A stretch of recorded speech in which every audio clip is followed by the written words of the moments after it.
Hey Space Cadets! This next episode has a few swear words in it, so if the little ones are running around, maybe pop on some headphones and get ready to be spaced out.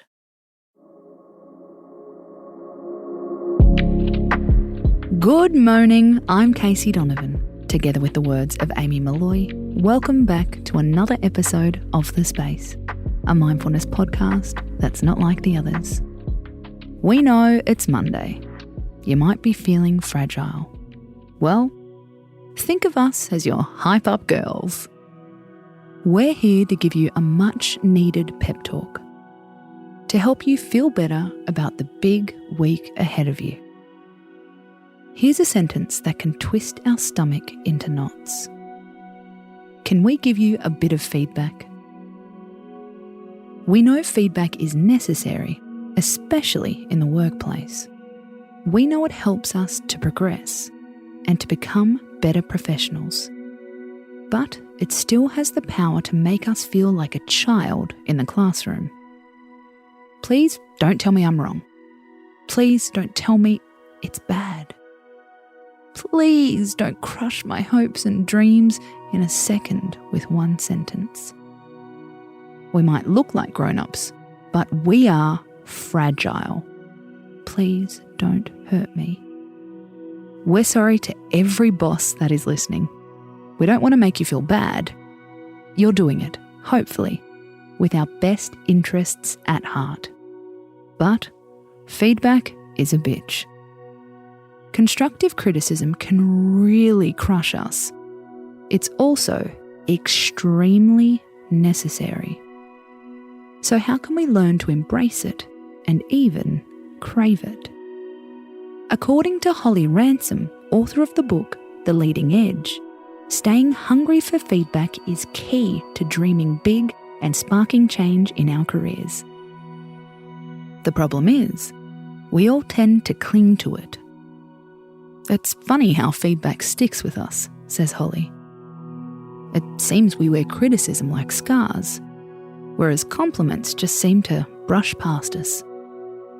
Experts say feedback is a good thing. We improve when we're willing to hear what our weaknesses are from other people. So why is doing that just so fucking hard? Asks Holly. In her book, she shares a ton of feedback-loving strategies, but we're going to focus on just one. Getting away from all or nothing identities. Does feedback make you question everything about yourself? If the answer is yes, you're not alone. Feedback can be an identity trigger. We hear one negative comment and we suddenly question everything. My boss thinks I'm a terrible employee. My partner thinks I'm a terrible lover. My friends think I'm a horrible person. We all get stuck on an all or nothing identity label, says Holly. If we're not perfect at a thing, we quickly see ourselves as a total failure. Does that sound familiar? Yes, we've been there. If we're going to grow with feedback, we need to see that we're complex human beings. We all make mistakes. We all have complex intentions. Sometimes we contribute to a problem. That doesn't mean we're totally useless. So, how can we put this into practice this week? Step 1. Remember that feedback is transient. Unless you've done something worthy of a formal complaint, that little comment from your boss isn't going to stay with you forever. We can learn from feedback quickly and still let it flow by us. We can take it in, but not let it set up shop permanently in our heads. We can hold it loosely in the same way as we hold on to a compliment. It was impactful in the moment, but we don't need to pack it in our emotional suitcase and lug it around forever. Step 2. Try this visualization out. At the end of each day, or the end of each week, imagine unpacking your feedback suitcase. Picture whatever bag you have or would love.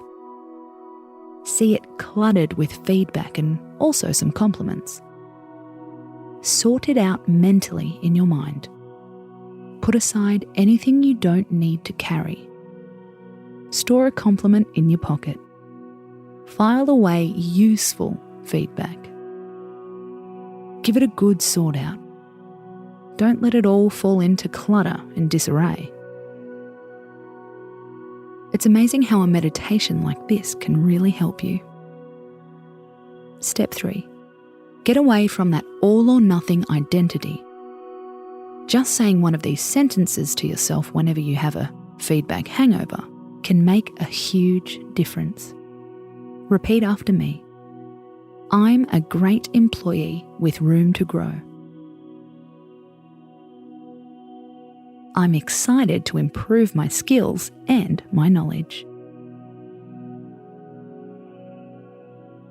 I am so valuable, my boss wants to invest in my future.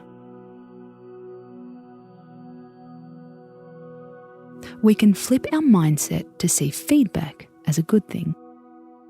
Think of one thing you can do today because somebody's feedback inspired you to do it.